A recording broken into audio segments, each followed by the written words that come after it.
Hi, everyone. Hi, everyone. Welcome. We're going to dive into learning everything about your LinkedIn profile. And we're going to start by acknowledging your LinkedIn profile has superpowers. So it's way more than a resume. It's way more than a professional brand. And it's actually got the power to open doors like a rich daddy. Now, you might not have a rich daddy. Don't worry, I didn't have one either. But my LinkedIn network opens doors that are way better than most rich daddies can open. So it has a lot of superpowers, the LinkedIn profile. So we're going to start at the top of your profile. So here's a lovely image of one of my clients. And at the top of your profile, you've got a headshot and a background photo. And you want to make sure that obviously the headshot's a professional photo. You don't want to obviously look like you're wearing a bridesmaid's dress. That's a common mistake. And you don't want photos of your family here. This is not family sharing time. This is you looking professional, whatever professional looks like in your world. And then the background photo should be something reflective of your personal brand. It can be related to what you do for a living, and it can be not related to what you do for a living, but part of your whole brand as a human. So mine for years was an image of the San Francisco Giants baseball park. Why? Not because I did anything involving baseball and I'm completely uncoordinated. No, the reason I had that was because I've kept score at every baseball game I've been to since I was 12. This is part of my brand because over my career, I'm usually the only woman in the room. And being fluent in sports makes men more comfortable working with me. This is Rob, and he is a cyclist. And the image, which is stunningly gorgeous, is a bike trail in Marin in Northern California. And then under your name is what is equally important, if not more important than the two pictures. It is your tagline, and it's a tremendous opportunity to brand yourself. Rob is transforming himself from being an entrepreneur to going back to working for other people in larger organizations. And so his words are about translating his last 20 years of his career into the things that people will pay him to do in the future. Here's another one. This is Navenka. She was a client of mine at the beginning of COVID, and she lives in Chicago, which is why she chose that photo. But what's really interesting is if you look at her tagline, we were focused on getting her last tax consulting job before she moved into product management in fintech. And there were several reasons involving her family plans that impacted why she wanted to do that one last job in tax consulting. She's now been in that job for a while. She's now rebranded her tagline, focused on what she wants to do next. And we're going to talk about that a little bit more in a minute. This is Nishant, and Nishant actually is no longer open to work because he actually got a job last month, and started this week. He was a PhD, completely changing careers from academia to data science in the tech world. And he is one of the most introverted human beings ever. And so what he really needed was a tagline that branded him and gave him a little bit of spark. Because if you know extreme introverts, it usually takes them a little while to warm up. So it's helpful to have a little bit of a brand that helps say people understand that when I warm up, I'm actually really fun to be around, but it's just going to take me a minute. So I love his passionate, creative, and curious, and he definitely fit that bill. Lisa got her dream job because of her tagline. Now, I don't know how many CFOs you know, but they are known for being introverted, generally speaking. And Lisa is the opposite. And so we crafted this. She's charismatic, she's strategic, and she's collaborative. And she literally got her job because the CEO of a larger bank found her on LinkedIn and saw this tagline and said, I want her. And yeah, she still had to go through an interview process, but the tagline got her her job. And the image in the background is actually a view of the lake in northern Texas where she has a lake house. Oops, and we went backwards. There we go. Sorry about that, folks. This is a corporate client of mine. So I was doing talent design and talent strategy for a venture-backed tech startup. And we brought this man on to be the CTO when the guy running technology, the job outgrew him and they needed someone with more oomph and more seniority. And I love his tagline, veteran agilist, technology therapist, culture guy. And he really is all of these things. His background photo is him leading a breakout session in person. And that's really on brand for him as well. And so that's a brilliant example of that. Renee, how many people do we have in the group now? We have 7. Okay, we're going to do this. We're going to try this breakout session as a whole group and see how this works. And Renee, are they able to unmute themselves, or do you have to give them permission to do that? I believe everyone can unmute themselves. Okay, so when you want to share, then you're going to unmute yourself, and then we're all experts at video now. We all know it's better to mute ourselves when we're not the ones sharing. But let me explain what we're going to do right now.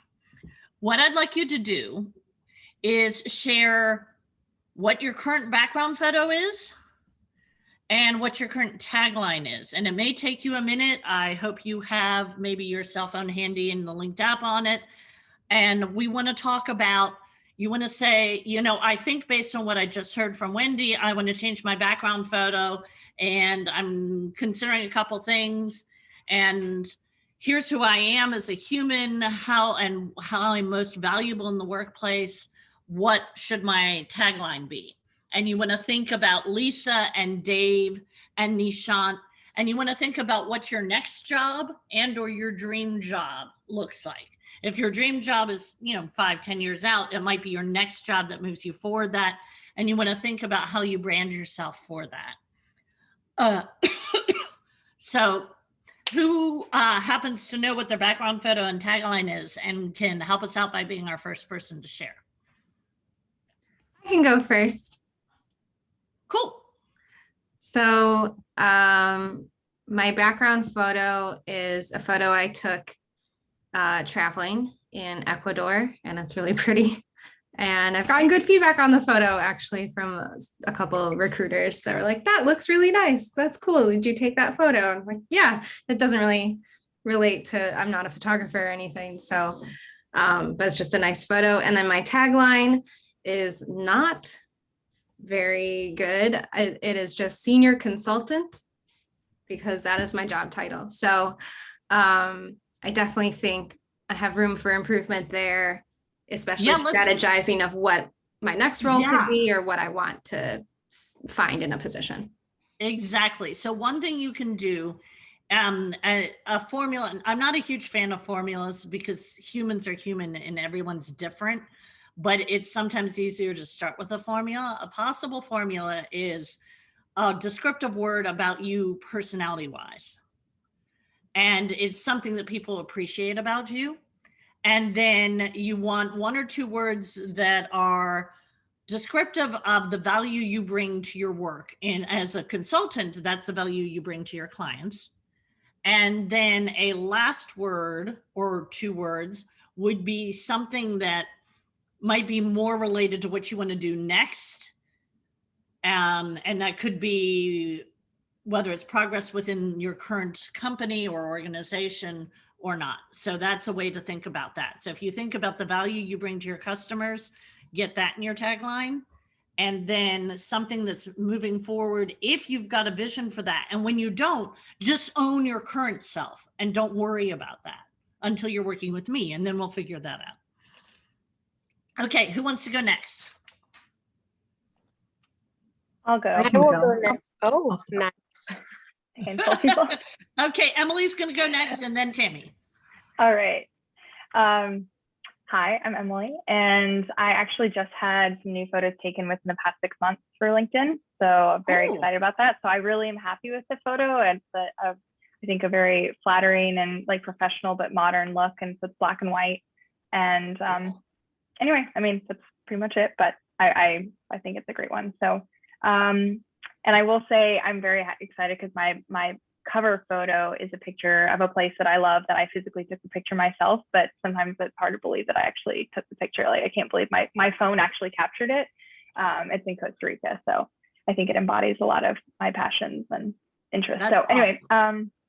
and my tagline, similar to what I said before, is that it's very generic and I have a lot of work to do here. So mine is just graduate student at Lipscomb University. And then I have like a line to break it up, and then it says sustainability. And I've really tried to figure out if I thought hard about it, if I wanted to update it, but I was coming to this with the questions of, I feel like I see a lot of people use the same words, and I don't know if it actually does anything to stand out. Like one of the things I think is very genuine about myself is that I'm a very passionate human being, but I feel like I see that word a lot, especially on the taglines. And I don't know if sometimes it falls on deaf ears. And so I don't know if it's better to be, more honest about what it is that you are doing versus trying to like always sell yourself with adjectives that people may not believe. I don't know. I know it's sounding harsh, but I'm just curious. No, that's a great question. Those are seen as. So I will say, if you're really, so like Lisa is really charismatic, and that's why she has the pink in her photo. And so when people meet her, people see that and they're like, yeah, right, a charismatic CFO. And then they meet her and they're like, oh my goodness, she was not exaggerating. and with you speak with a fair amount of energy and enthusiasm and passion. And so therefore, the second somebody actually gets you on a phone or a video, they'll be like, oh yeah. And then it will stick in their mind. Their experience of you aligns. So I think it's a good idea to own what makes us special, knowing that some people are trying to claim that they're special in the same way, but the people who really are special in that way should be claiming it, because it is one of your powers. And passion's really important if you're doing anything in sustainability. It doesn't matter whether it's government, NGO, nonprofit, or in the for-profit world, whether it's ESG or consulting or something, helping businesses be more sustainable, chief sustainability officer track kinds of things. You want to do that. And by the way, for all of you, if you're doing anything sustainability, anything that shows a photo of nature is on brand right there. And if you took it or you're tied to that place, or it is your inspiration for your work, then go for that. I neglected to mention that with this group, we have a theme, and those background photos can all actually be nature photos, and it's perfectly appropriate and not generic. So does that help? Absolutely. Yeah, thank you. I love own what makes us special. I will definitely do that. Thank you for that feedback. And then as you think about, if you might have, while you're in graduate school, more than one idea of what you want to do, if you haven't focused, then put all the possible things there if they don't sound like your split personality. Okay. so that's a way to do it for now. And that will help. And it is one of the keyword things that then people looking to fill those jobs as you go to graduate. When do you graduate? This either spring or summer. So okay, soon. Awesome. Okay, Tammy, you're up. So here's my profile pic for pretty much everything. That looks good. I need a headshot. I know this. Let me restart my video. It's not letting me. But my description, and I'm realizing it's not very good, is my last job description, or my last job title. I've changed jobs and haven't even updated my LinkedIn profile.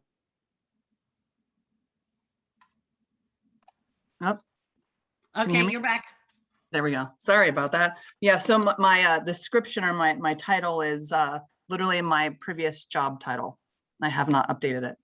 So and a lot of people have their job titles as a tagline and don't realize, with the exception of hyper controlling companies that actually think they have a right to control anything on your LinkedIn profile beyond the description of their company, which they do have the right to do. That tagline really is about brand and descriptors, not your current title. I'd say about 75% of the people on LinkedIn, it's their title. And so you just stand out right from the beginning when you start saying, what are the things that I do and that I add value to whoever whether it's my company or the beneficiaries of the work that I do, that is a huge thing. And a little spark, a little personality in there is a good thing. Sometimes, especially if it's something I'm thinking like, the word intent, well, the words high energy and enthusiasm are words used to describe me. I would never put that in my tagline. I never did. Yes, it means you don't fall asleep when I'm leading a workshop. It's a good thing, but it didn't seem like it was executive material descriptors. So sometimes you do want to think about that. So some of the things that make you wonderful to be around may not be what part of the brand. So we're selecting the parts of your real self that are valuable as a brand. How are we doing on time, Renee? We have 4 more minutes until Okay, we go awesome. to the next. Okay, thank you. Since I can't see a clock. So anyone else want to go? We have time for one more for sure. I can go. I would love to go. Yay! I'll let Miranda go. Okay, and then you're going to go too. So my picture, it's not bad. I took it using the portrait mode and on my Apple phone, but I've wanted to change it because I got LASIK surgery since then. I partially think people think glasses make you look smarter, but partially I'm like, that's not me anymore. And then my background is like an image I made in Illustrator. My background is fashion. But it's a little elementary looking because of the size. I mean, you can't have a lot of really great graphics and then, meet the LinkedIn format. So I've kind of gone back and forth if I think it looks maybe unprofessional. It's sort of like a shirt and jeans on a vine. And then I'm pulling up your profile now. Okay. Now you have me curious. And then I think I used to have a more descriptive tagline, but then I thought it was too wordy. So right now it just says experienced product material developer. But in my resume, I do have like energetic, creative, visionary. I mean, I could totally pull words from that. Yeah. And put it a little bit in the formula that you gave, because I am in transition, and I'm also like a hard one to nail down. I'm currently a professor. Oh, wow. But adjunct. So I'll have to do something for a real paycheck soon. So looking to stay in apparel, but that's difficult in Nashville. Yeah. So covering all of those things.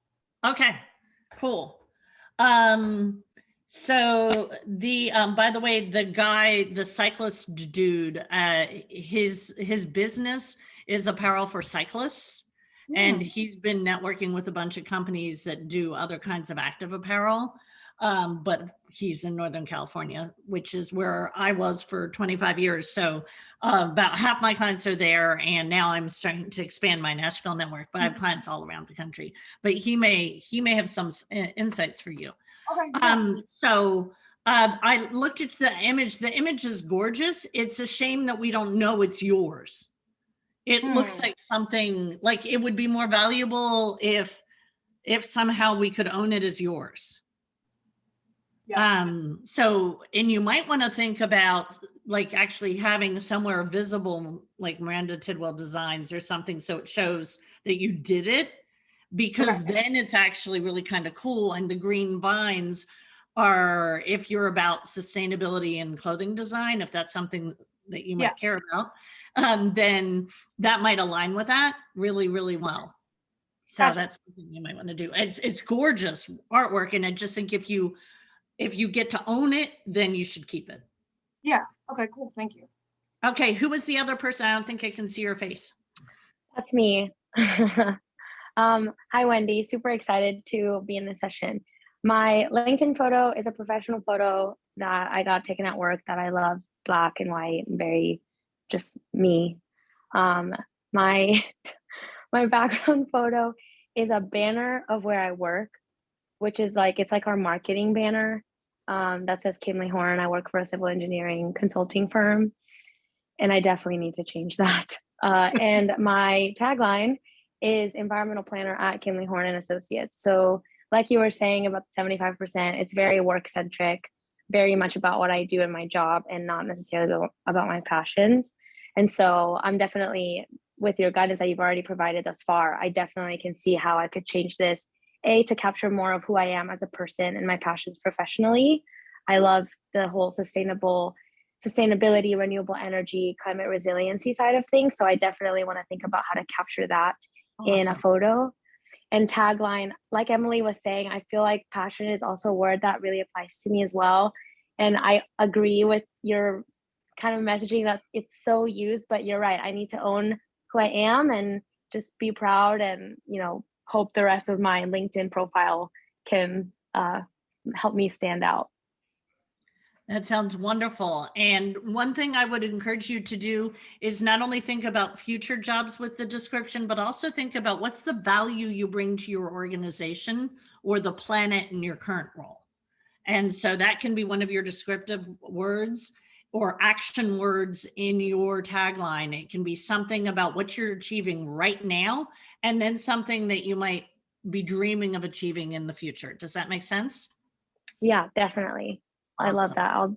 Thank you so much. You're very welcome. I'm really glad it was a small group because we get to do more like this. So we don't really need to debrief because we already actually just did this together. So debrief is we all learned something new that we want to change. So that's cool. Okay. So now we get to the juicy parts, the parts that probably you have given a little bit more thought to on your LinkedIn profile. There's the about section, and that is story time. That is where you tell a narrative.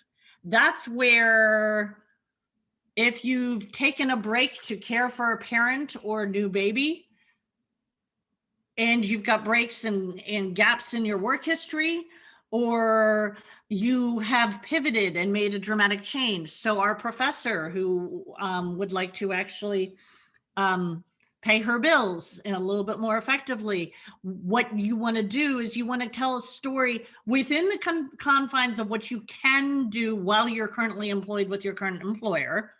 You want to paint a picture of the new role you want. And that does get a little difficult if you're in a situation where you're currently employed, but usually there's a delicate dance you can do that paints a picture of the new thing. People who are in tech, sometimes it's, I want to get out of one kind of tech and move into another kind of tech, or I'm working with a teacher who wants to not be a teacher anymore. And so now her employer is going to know by February that she's not going to be renewing her contract for next year. But until then, we have to be thoughtful about what she puts on her profile. So the about section is really a place where you make a narrative of your work and what you bring to your work. And then at the end of it, you are going to talk about what you do for fun. So it's basically several paragraphs, and then it is at the end a very short paragraph about fun, and we're going to show you a couple examples of that. Something I should let you know. So smart recruiters look for ideal candidates not in their application inbox pile, but by doing keyword searches and algorithmic searches in LinkedIn. And so for 10 years, I taught recruiters in Silicon Valley tech companies how to do those searches and find people on LinkedIn. Now what I do is I take people's dream job descriptions and I do keyword analysis. And we say, here are all the words that a smart recruiter will use when looking for you. let's use all the ones that are appropriate. We'll use them in your experience section, and we'll use them to some degree in the about section as well. So this is good old Nishant. He makes a good story because of completely reinventing himself. Not a bad also example for our professor. So he has to explain how he decided, oh, I don't want to be in academia after spending all of my life in academia. I want to be a data scientist. And how it happened was he was writing his PhD and he thought the data was more fun than the science. And so he explains that. He does sound like a data scientist and a geek, but that's okay because that's what he was going to be paid to do. And so it's okay that he sounds that way. And then at the end, we had to come up with, well, what do you do for fun? This, by the way, was written during extreme lockdowns that lasted way longer in the San Francisco Bay Area than they did here. So he wasn't having a whole lot of fun, but we worked at it and we came up with what his things were that he does for fun. And that puzzle thing is really an interesting thing. They like create these puzzles and it's like a real life puzzle and you're figuring it out. It's really kind of wild. Here's Lisa. Unlike Nishant, we've heard about her already also, she had just a progressive career. I started here and then went here and then went here and then went here, all in banks and credit unions. Her about section is basically about her approach to being a CFO and how she thinks of herself and her team and her leadership. And then she ends up talking about being a rescue dog mama and the fact that her history professor husband and she collect vintage military antiques. And then she talks about Lake Texoma being her happy place, which is very on brand for her because, you know, we're pink in her profile photo and all about the charisma. So the phrase happy place sounds totally fine. Now let's keep in mind, she's also a 54-year-old woman. If you are a 25, 30, or 35-year-old woman, you might not want to use phrases like happy place because we're still working on your credibility in a world that kind of isn't quite sure whether you have any. So you want to think about those things even while you're being authentically you. The experience section answers the what, when, and where of the story. This is actually really an old-fashioned resume on your LinkedIn profile. Now, there are a couple things to think about, though, because frankly, most of us did not get good advice on what should be in an experience section or on a resume. So you want to think about the STAR method, which is solution, situation, tasks, actions, and results. And you want to have basically 3 to 5 bullets for each job. The ones further long ago, as you go further in your careers, there are only going to be a handful of them. And then more significant jobs or jobs most related to what you're going to be doing next, those are going to have more like 5. And every once in a while, people have 6 or 7 because that's how much they accomplished in that job. And it's worth it to leave it all in there. So this is, depending on your screen size, maybe a little hard to read. This is from my experience section, my job as the vice president of operations in a fintech startup when I was in my early 30s. And so I talk about the different things I accomplished. You see strong verbs, you see numbers. The second thing there is I hired and trained 72 CSRs in 70 days and accomplished 144% growth in that department. I improved service levels by 88%. So all those numbers, those are there. Now you may be like, okay, so what did I do? Do I have numbers? Did I achieve sustainability numbers? Anytime you have numbers, you want to use them and you want to do the best you can. I did write this shortly after leaving that job. Sometimes we're going back and writing things from 5 years ago. And if you're not a numbers person, we're just going to do the best we can with those numbers. No one's going to say you're lying unless you're bold-faced lying, which you're not going to do. So the construction of the bullets start with some grammar. So hopefully none of you are going to have high school nightmares tonight, but we're going to start with strong active verbs. every bullet is a strong active verb as the lead.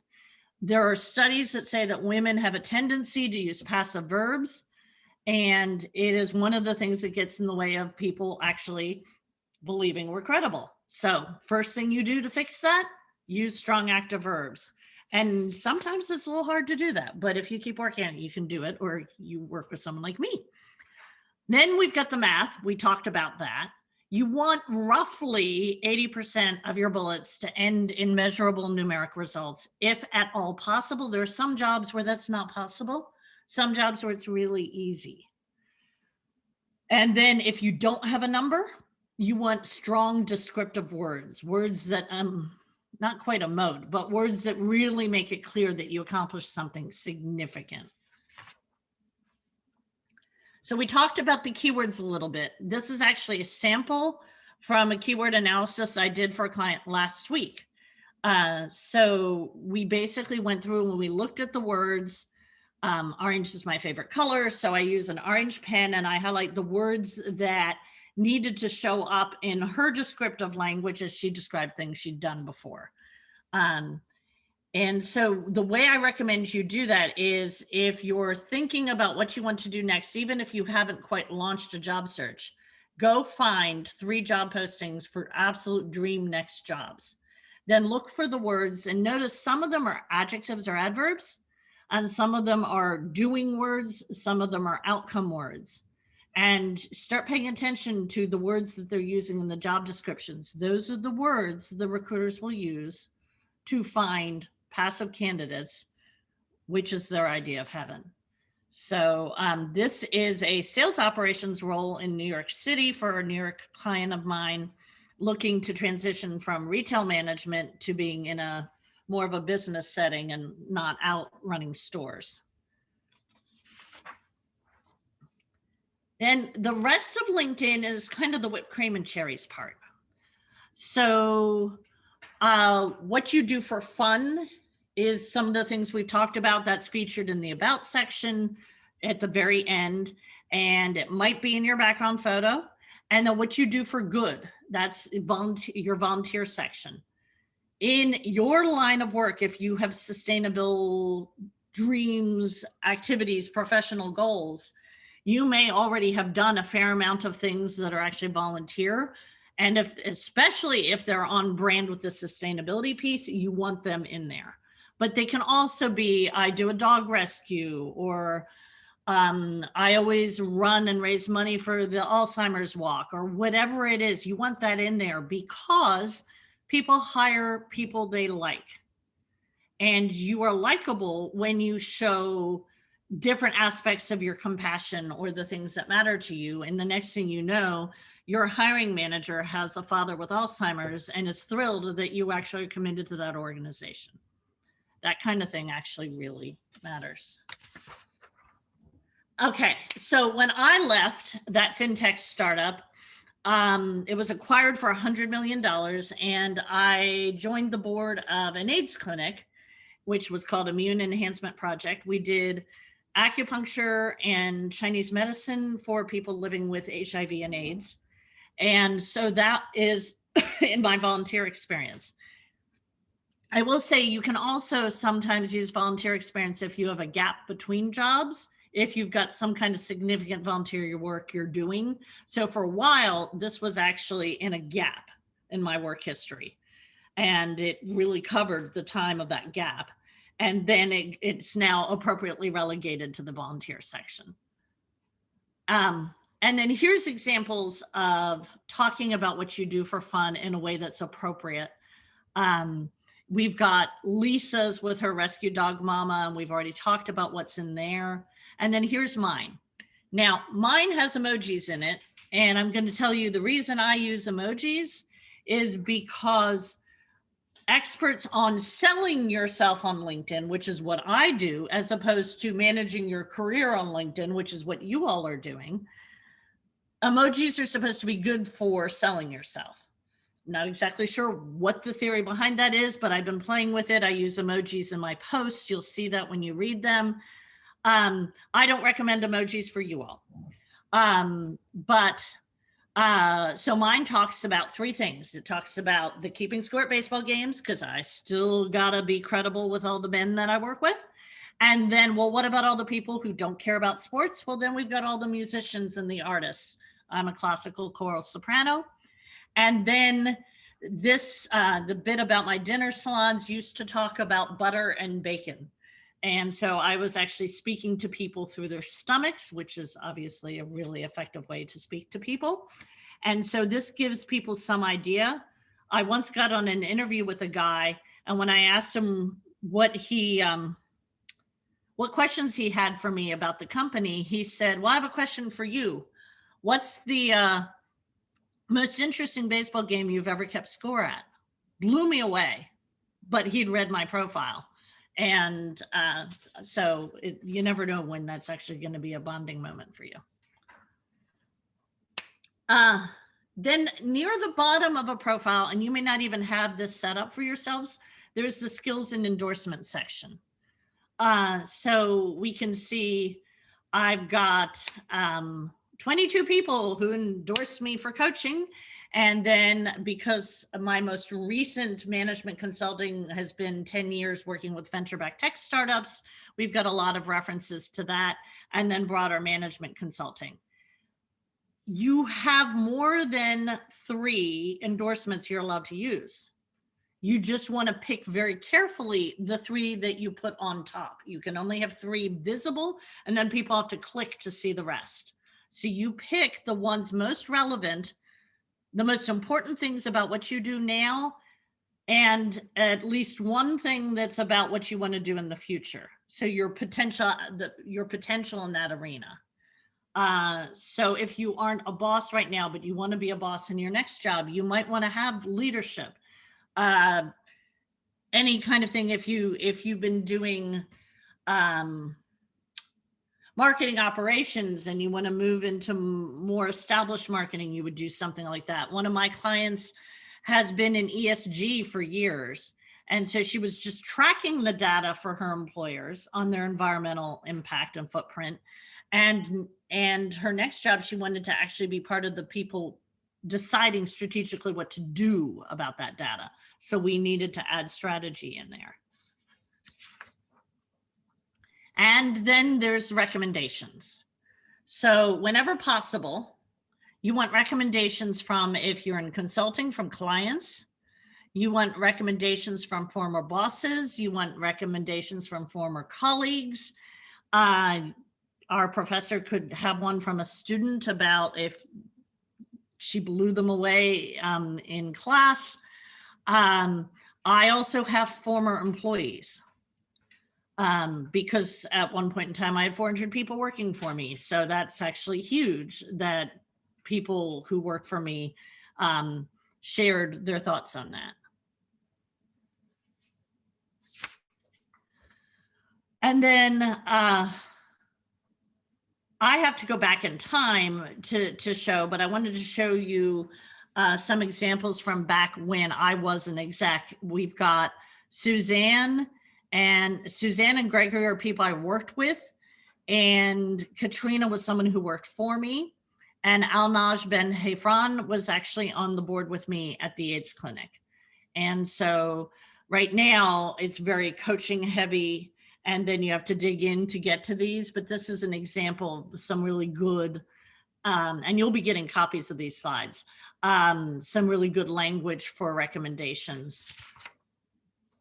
So what we're going to do is we're going to real fast talk about, if you think about everything after the tagline, everything I just covered, what are the 3 things you need to do with the rest of your LinkedIn profile to give it an upgrade? And you can go ahead and put that in the chat section.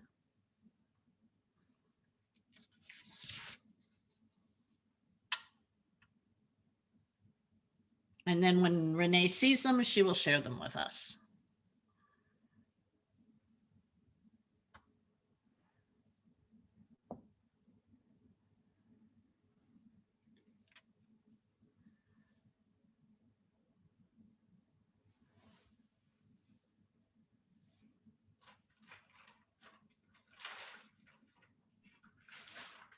I'll start with mine since everyone's typing.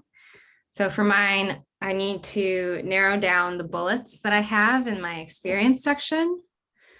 Especially I have some like really old jobs that have 10 bullets or more. Get recommendations and work on my about paragraphs more. Awesome. And we have Miranda said, reorder my skills, add words from dream jobs and seek more recommendations. Cool. Laura is going to add the story for the about section, update experience with keywords and strong active verbs and add more skills.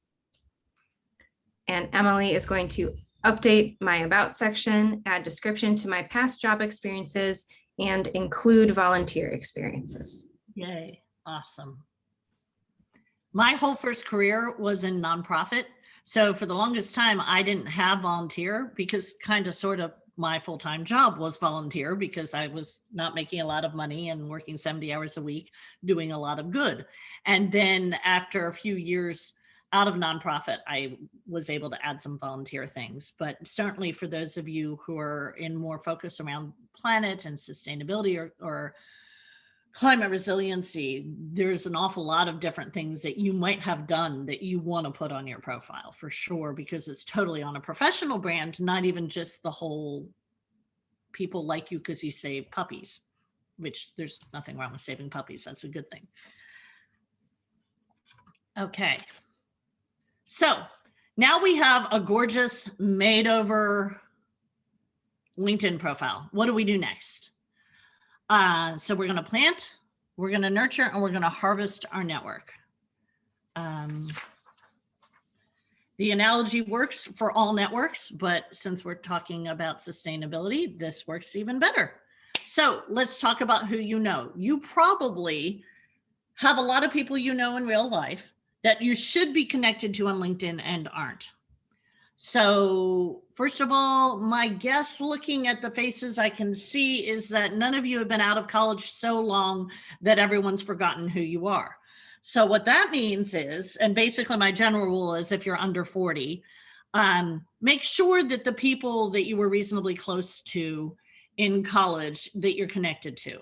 So classmates, roommates, teammates, if you were in sports, anyone you were in clubs or other programs with, you want to definitely reconnect with them, connect with them on LinkedIn. Then every job you've had since college, you want to connect with peers, bosses, peers, if you were in organizations where you got to know the people who were your boss's peer, and people who reported to you if you did have people reporting to you.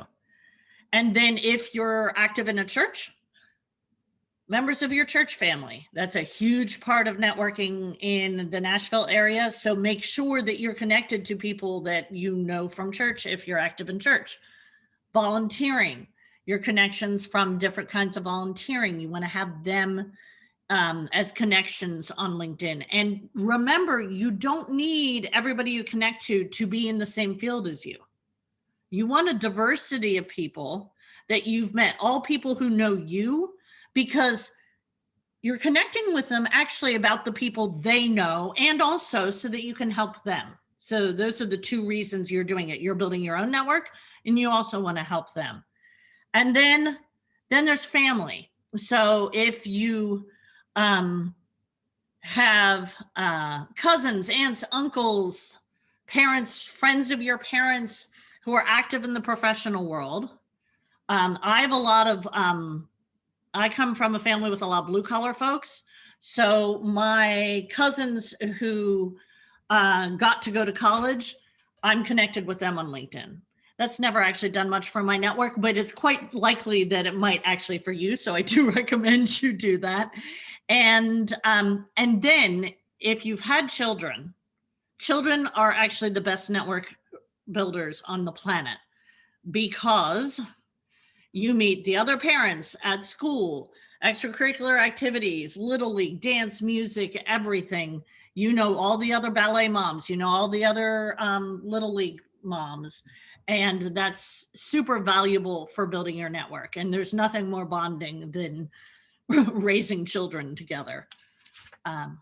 Now, when you send the invitation, and so I pretended to send an invitation to Renee. We are now connected in order to get this screenshot.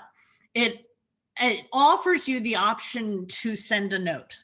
Here's the interesting thing.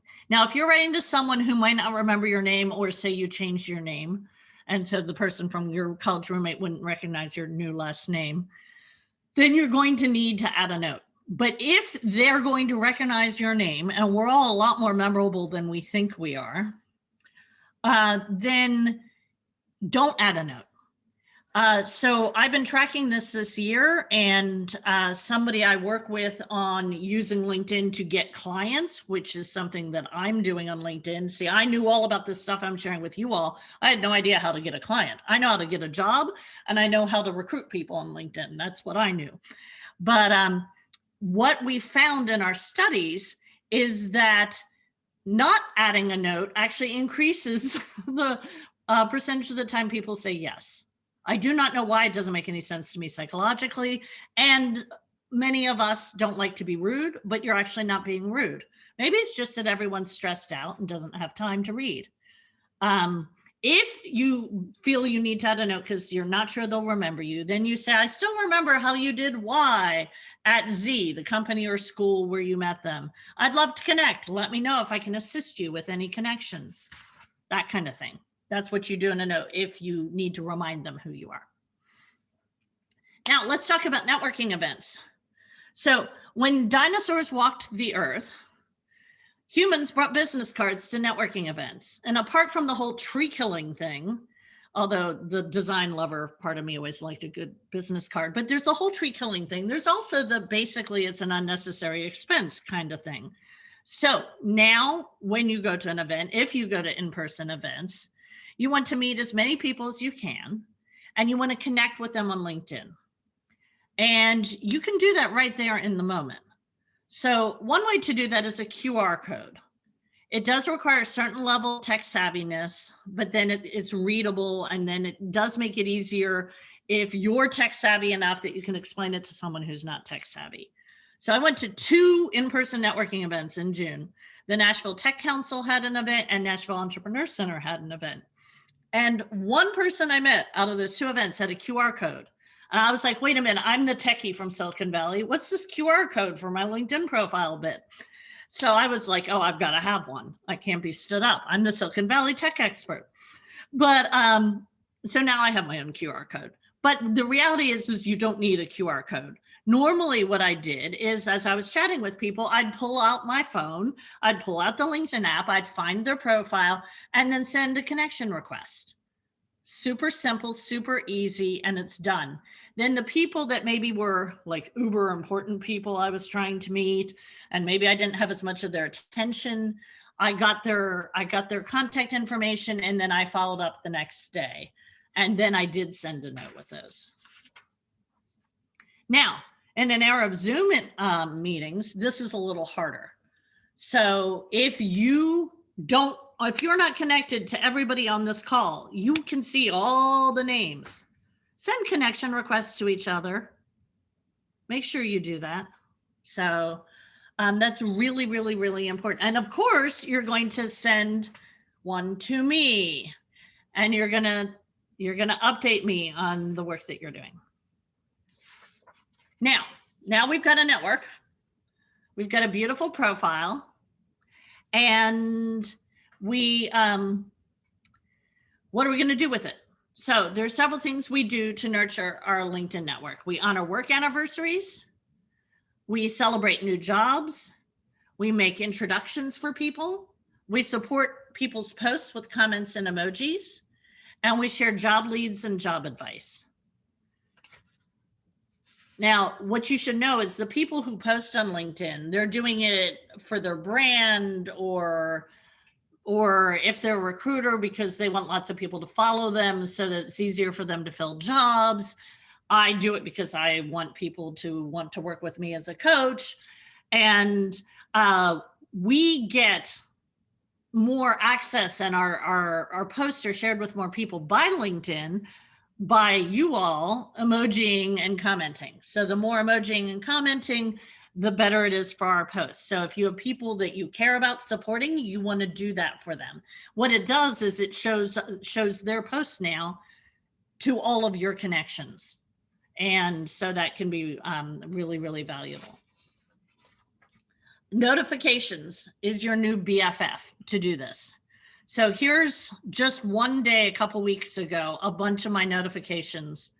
Satya Karada was celebrating a 21-year anniversary at a company called KLA. And so I was able to click on the say congrats button, send him a congratulations. Then there's this Nitin Sharma, he viewed my profile. If you have premium, which I recommend, especially if you're going to be actively thinking about your brand promotions or job changes, it will tell you who's looking at your profile. When you're job hunting, that's great because you can see potential hiring managers and recruiters looking at your profile. And Tom Harada is a client, and he was getting traction with a post. And then I was able to go in and comment and support my client. Ted Morov is someone I met at Nashville Entrepreneur Center. He landed a job and wrote a beautiful note thanking everyone who helped him and hyperlinking to the 8 of us he wanted to thank, which included me.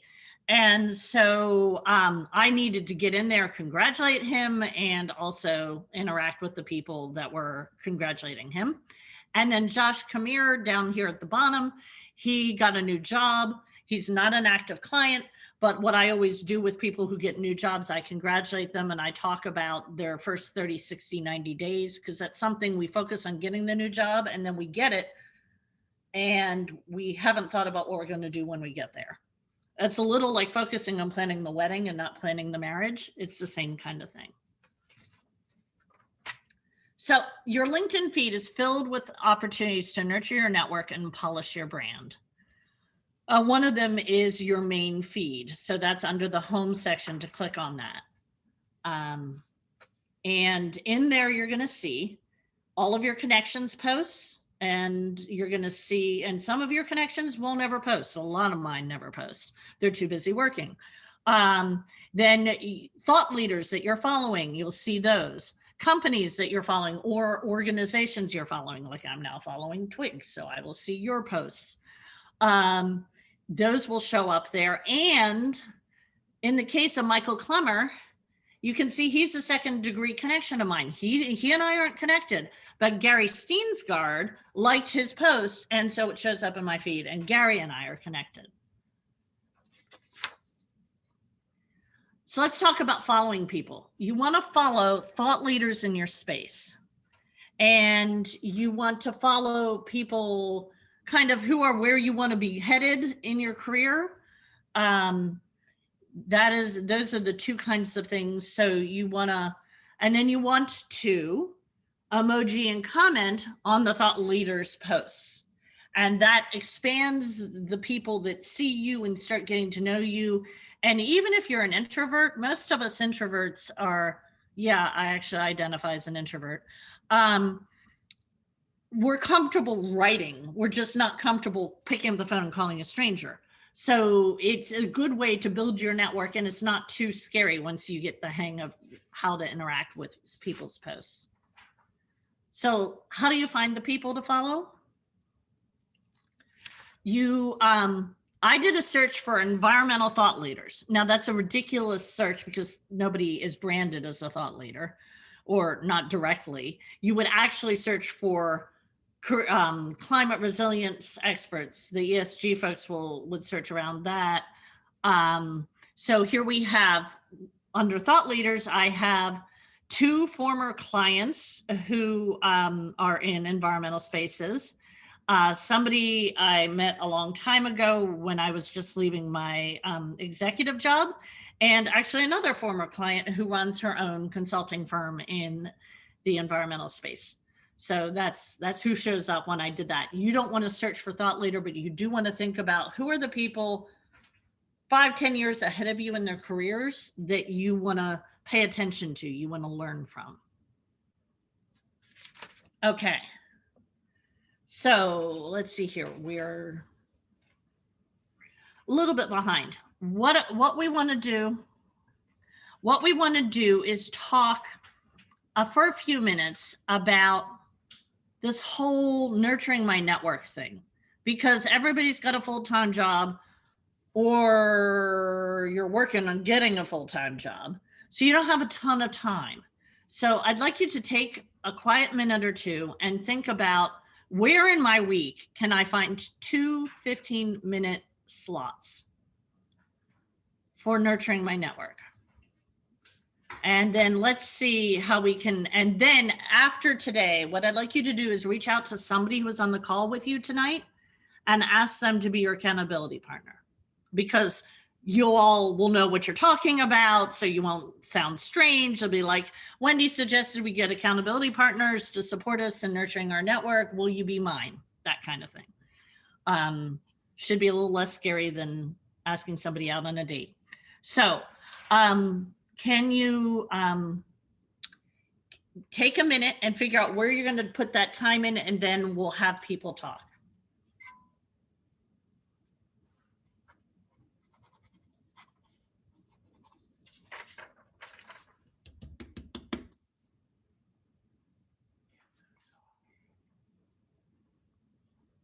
Okay, so who has found their 2 15-minute sessions on their calendar? Who knows when it makes sense that you actually think you're going to be able to commit to doing that? And it might be one weekday and one weekend day.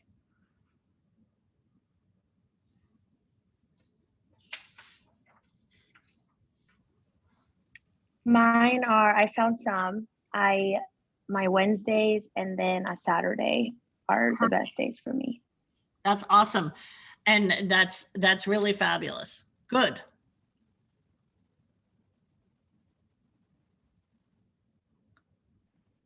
Fridays are usually really good for me, so I can just like wrap up the week and make sure everything's buttoned up for the weekend and feeling good. I think there's some time there to either in the morning or evening, depending on the day, to knock that out. Awesome.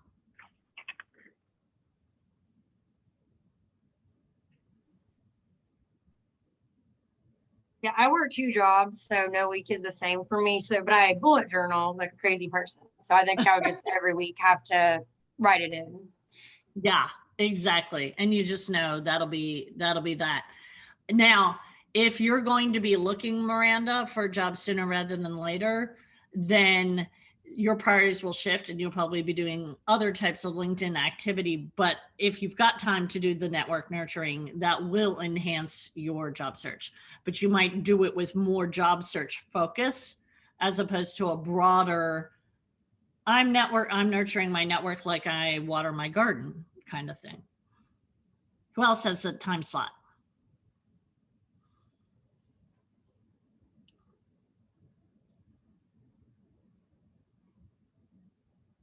Okay.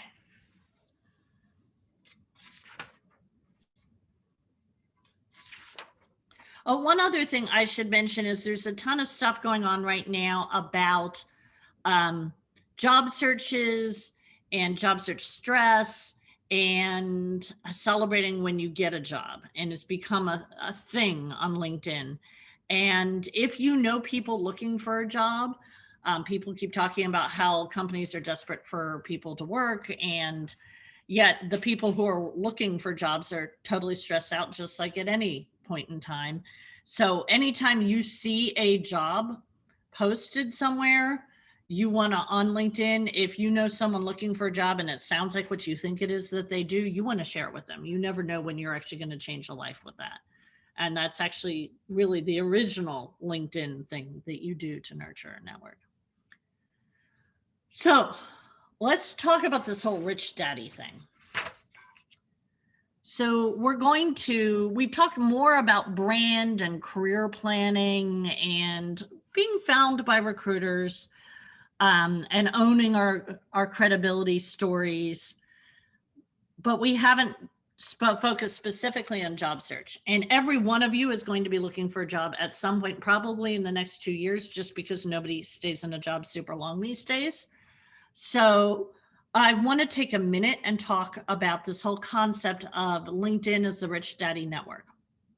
So we have this nice image of 4 women totally supporting each other, like the women in this group. And here's what you're going to do when you want or need a new job. You're going to build a list of target companies and organizations that meet your criteria. By criteria, mission and values that align with yours. They need what you do. They will value you. Your experience is relevant to them. And the job will position you for the job after that one. Because every job you take until you're about 50, you should be thinking about the job after. And then you're going to identify the top leaders in extroverted roles. If it's nonprofit, it'll be fundraising. If it's for-profit, it'll be including consulting. It'll be sales, marketing, business development. You want to target extroverts who are not going to be your boss. Because this process of the Rich Daddy Network is all about using basic psychology to get doors open for you. So you're going to find second degree people. Those are people that you don't know, but someone you know knows, who are extroverts because they actually are happy to talk to strangers. And you're going to ask someone who knows you to make an introduction. What you're doing psychologically is giving someone who knows you an opportunity to help you. Pre-COVID, this worked because humans love to help other humans and it makes them feel good. But if you just went to everyone you know and say, I need a new job doing X, most people you know will say, I don't know of a job doing X, and they'll feel really bad. They can't help you. And they'll curl up in a little ball and cry and ignore you because they can't help you. They don't have a job for you and they feel like crap. Instead, what you're going to do is you're going to use LinkedIn to say, I know, Emily, that you know Laura. And Laura works at this organization doing some amazing things. And I'm considering what I want to do next in my career. And I was wondering if you'd be willing to introduce me to Laura. I'll craft an intro message, draft it for you if you'd like. Emily's like, oh my God, so easy to help Wendy. I'm happy to help Wendy. I feel good. I don't even have to write the intro. And she's already done the homework. She's told me I'm connected to Laura. I had forgotten that I met Laura at my kid's Little League game. Bam, done. Then you talk to the extrovert, you ask smart questions, you learn more about the organization or the business, and then you get them to introduce you to more people. What that means is that if you do a number of these, instead of applying for a gazillion jobs, you do this instead, you will end up being the inside track candidate. And all the poor fools applying for jobs, like some of the people I worked with in the last year who applied for 1,000 and 1,500 and 1,800 jobs before they hired me, all those poor fools applying for jobs, they know there's an inside track candidate that's getting the jobs they're not getting. You are going to be that inside track candidate because you came in through relationships and had conversations that weren't about asking for a job, but asking about the company or the mission or the organization. And by the way, asking all those questions, you learn so much that voila, you actually know how you can help them by the time you get those answers. And so when you actually are interviewing, you really know exactly what to say. So LinkedIn's original superpower was that your friends don't always remember who they know. I am 147 people away from 3,000 connections. I actually can tell you, because it's one of my weird geeky gifts, where I met most of the people I'm connected to, but that's not normal. Most people don't remember most of the people they're connected to. And I certainly wouldn't know where everybody's currently working right now. So you make it easy for me to make an intro if you tell me, Wendy, you know, that Monica that you worked with 3 years ago as a coaching client, she's now moved on and she's a hiring manager for this company. It's amazing. I don't know that. You've told me that. And LinkedIn makes it visible and makes it possible. So that's the mystery of the Rich Daddy Network. So we all get to have one. It just means being active on LinkedIn. So here's our highlight reel. We're making the most of the top section. We're using our about section to tie together any disparate facets of your background, making them all make sense and go together. You're making sure your experience bullets start with an active verb and end with measurable results. You're growing your network, you're nurturing your network, you're stepping up, you're stepping out, you're growing your brand. And when it's time for you to be boss lady and executive lady, you have built a brand as a leader, a thought leader, an executive on LinkedIn.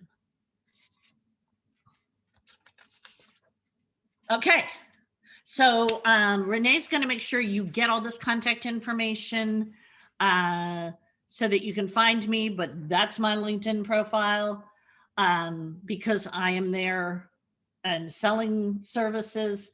I use a background image that has some tagline stuff, and it's an image of me leading a workshop in person at my church in San Francisco. And definitely make sure you connect with me on LinkedIn. Make sure you reach out. When you have friends ask you to have drinks and they tell you they've lost their job, you know exactly where to send them. And you've got access to my Calendly link and all different ways to reach me. I look forward to getting your connection requests. And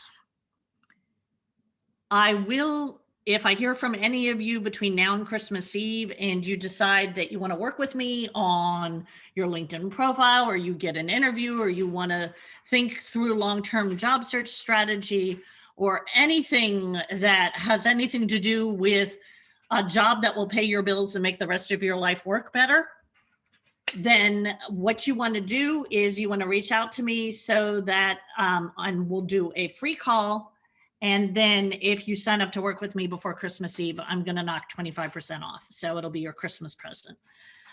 So I wanted you to know that I was making that offer, but you can reach out to me after Christmas Eve too. I'm not going anywhere after Christmas Eve. So it was a pleasure meeting you all. Anyone have any questions you want to ask before we wrap up tonight? I have a super quick random question, but I've always wondered, first or third person? First person. So yes. Like, I do this, I did yes. that. Okay. Yes. Not Emily has done this. Okay. And once you've been a boss lady, that actually is hard to remember because, you know, when I was the VP of operations, I didn't do anything. We did a whole lot of things, but on LinkedIn, it's about I, Wendy, not the 400 people who worked for me. Okay. Thank you. You're welcome. Any other questions? That was a really good one.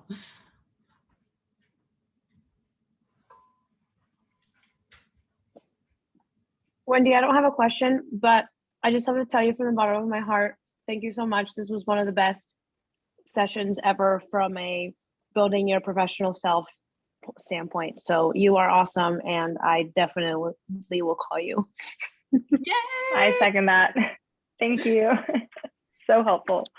Oh, I am so glad to hear that. Thank you so much. You made my night. So I really appreciate that. Any other questions, comments, needs, wishes? I have a question, Wendy. Yes, ma'am. If someone requests your connection, like to connect with you, and you don't know them at all, like really just not jogging any memory, do you connect with them, or do you ask them how you? It depends. You go check them out and you say, I get hit up all the time, people trying to sell me services. So I don't connect with most of those people. In fact, I broke my own rule the other day and regretted it. But generally speaking, if somebody reaches out to you and they're doing something relevant to your work, then you getting to know them is not a bad idea, but I would try and get on a call with them shortly thereafter. If they're a recruiter and they specialize in your field, but you want to confirm that they specialize in your field, connect with them. Because you can always, refer other people to that recruiter if they have jobs you don't want.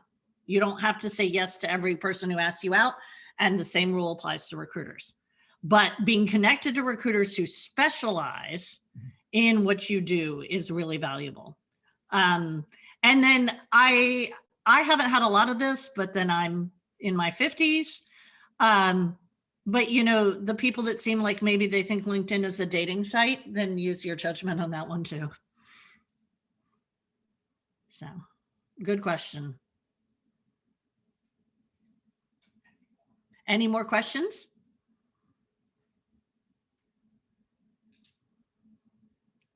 Okay, well, I want to thank you all for a magical evening. This is my favorite thing on the planet to do. Other than coaching, I absolutely love getting an opportunity to help people expand their careers and do that in a learning environment. So this has been a tremendous amount of fun for me, and I look forward to hearing from all of you to connect with me. So have a wonderful rest of your night and a wonderful rest of your holiday season. Thank you so much, Wendy. Thank you. And everyone on here, I will be sending out the slide deck that Wendy had.